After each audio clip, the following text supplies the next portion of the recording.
If you haven't heard of the 5-room dungeon before, it's a simple framework that helps DMs design adventures with a strong beginning, middle, and end. It's easy to understand, easy to run, and very flexible, which is why so many DMs swear by it. I love a good 5-room dungeon, but while there are plenty of great YouTube videos that go over how to make one, most of them lean heavily on combat and puzzles, which, if you're using it to create an actual dungeon, is totally reasonable. But my campaigns are pretty roleplay heavy, so I don't run too much combat. My name is Kevin, and I can't do it. I can't use something called the 5-room dungeon as a framework for adventures that don't have combat. I know that a 5-room dungeon doesn't have to be a literal dungeon, but I need a way to plan non-combat adventures without picturing the party punching their way through minions, traps, and puzzles before reaching some epic boss fight. To me, that's just what the word dungeon means. So here's what helps me. Instead of seeing the 5-room dungeons as 5 rooms that may or may not have combat encounters, I like to think of it as 5 acts in a story. This isn't a new idea. I've linked to something called the 5 Commandments of Storytelling in the video description, which I definitely recommend reading. But you can map these 5 Commandments of Storytelling onto the classic 5-room dungeon template and enjoy the same framework which DMs already love, but structured in a way that doesn't nudge you into forcing combat into every adventure. If that sounds good to you, let's start at the beginning. Every adventure begins when something disrupts the ordinary and demands a response. The Midsummer Festival is alive with music and laughter. At the center of the festival, displayed on a velvet pedestal, shines the Lumen Shard, a radiant crystal that, at midnight, will bless the town with a year of good fortune. As the mayor begins her speech, the sky tears open with light, and a celestial fish falls from the sky and plunges into the fountain. Gasping for air, the fish burbles out the words, "They're coming!" before dissolving into starlight. Panic spreads, and in the confusion, a cloaked figure swipes the Lumen Shard and disappears into the crowd. The first act is what is called the Inciting Incident, the spark that starts the adventure. In the 5-room dungeon, this is like the entrance. To experience the dungeon, you have to find the door and get past it. In this 5-act adventure structure, if the party wants to make sure that the Lumen Shard blesses the town, they have to go get it back. When you set up an inciting incident, think about how to destabilize a situation and make it impossible for the players to ignore. Most players will jump at the chance to chase down the thief, but why are they even at this festival in the first place? Are they seeking out the Shard's blessing? For one reason or another, the party is inspired to act, and they begin the chase, but pursuing the thief isn't as straightforward as they'd hoped. Adventures in TTRPGs escalate when every step forward creates new obstacles and tension. Let me explain. After the theft of the Lumen Shard, townsfolk claim that the thief slipped into the alleyways, but when the party investigates, the trail is tangled with contradictions. Some bystanders insist that the thief was limping, while others swear they saw someone leaping across the rooftops. The party returns to the festival empty-handed, but people in the crowd are spreading rumors of some kind of cult devoted to the Shard, and a prophecy that will arise if the town doesn't receive the Shard's blessing. Suddenly, retrieving it isn't just about catching a thief. It's about unraveling the truth to figure out what this Lumen Shard is and why somebody would go through such great lengths to steal it. This second act is called Progressive Complications, or what the 5-room dungeon would call a puzzle or roleplay challenge. Instead of solving a riddle or a puzzle, the party has to sift through half-truths, distractions, and other uncertainty. When designing these complications, ask, how does the party's actions reveal more of the story? If a dungeon has a puzzle that you have to solve, there should be a reason for it, not just the Lich thought it would be fun to have a puzzle. If every witness is to be believed, multiple thieves seem to have been spotted escaping in different ways. This tells the party that this was no ordinary heist. This was premeditated by an organized group, and the party will have to get creative if they want to track them down. And all of these tangled threads eventually tighten into one difficult or impossible decision. In any story, the crisis is the moment where the characters face a difficult choice with no easy way out.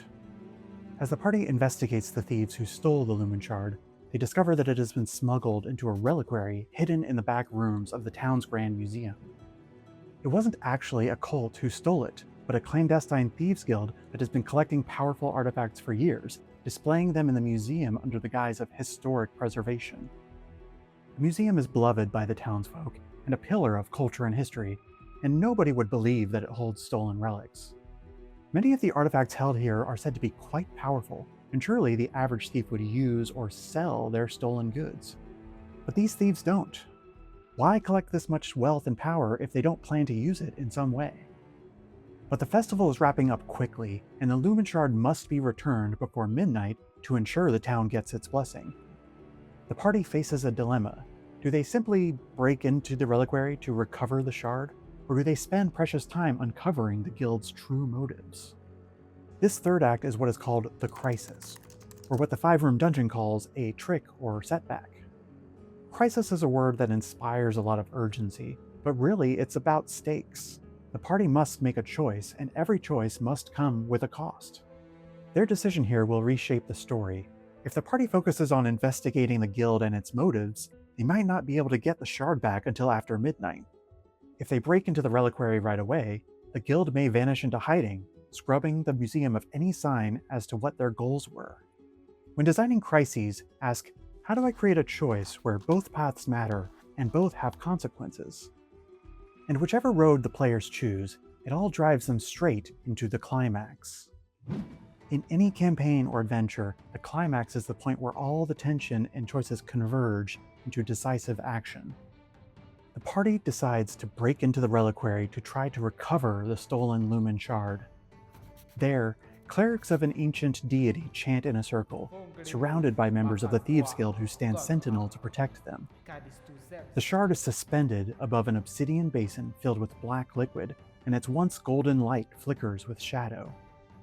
Maybe the party attempts a daring heist, creating distractions and using sleight of hand to steal the shard in the middle of the ritual. Maybe they confront the clerics or thieves directly, leading with words or leading with violence. Or maybe they sneak up to the ritual site and study the clerics chanting, realizing that they are working to cleanse the shard of some unseen corruption. However, the clerics seem to be losing their grip over the ritual, and a dreadful sensation ripples through the air as the thieves assume a defensive position. This is the tipping point, the climax of our story, and the fourth act in this adventure. This is when the players' choices decide, once and for all, how this adventure will end. The 5-room dungeon calls this the big battle or the conflict. But here, battle doesn't have to be resolved with swords. The true conflict is between competing truths. Do we trust these culty clerics or not? And what risks are the players willing to take in order to ensure that the ritual succeeds or fails? When planning a climax, ask yourself, how can I make the players feel that the choice they make now will determine the outcome of this adventure? The town is counting on the party to return the Lumen Shard before midnight, but the clerics believe their ritual is far more important. In this case, the party decides to help the clerics, believing their motives to be pure. By pouring their magic into helping the clerics complete the ritual, the shard dims, sinking into shadow before flickering back to light. And the story moves into its resolution. The party has made a choice, and the world changes. And those changes may plant seeds for future adventures. The party brings the Lumen Shard back to the festival grounds. However, it doesn't shine as brightly as it once did. The town celebrates, yet beneath the joy lies unease. The festival resumes and midnight comes, but the shard's blessing feels uncertain. People whisper, question, and doubt. And the party, once outsiders, are now bound to this town and their story forever. Honored, mistrusted, or both, depending on what choices they made. This is the fifth and final act of the adventure, the resolution, or what the 5-room dungeon calls the reward or revelation. The reward isn't just a treasure at the end of the fight, it's closure. It's the sense that the world is different now because of what the players did. When resolving adventures, think about what has permanently changed, and what does that mean for the future? The Lumen Shard once promised good fortune, but is that still true? And the celestial fish who gasped out the words, "They're coming," at the beginning of the adventure, did the party prevent whatever that was, or only delay it? Also, there are angelic fish in the upper planes? Who knows? Maybe that will be relevant someday. So that was a lot, but that's how the 5 room dungeon becomes the 5 act adventure using the 5 commandments of storytelling or something. There's a lot of fives there, but these concepts are all quite similar, written by experts who are great at telling stories. And if you need help telling a story, you should use these tools, and you should emulate the people who use these tools.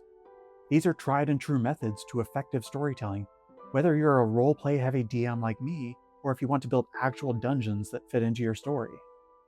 Thank you so much for watching. If you enjoyed this and want to see more, please consider liking, subscribing, doing all that stuff. I am pretty new at YouTube and it's a lot of work, but I'm having fun, learning a lot, and I hope you are too. So thanks again, and I'll see you next time.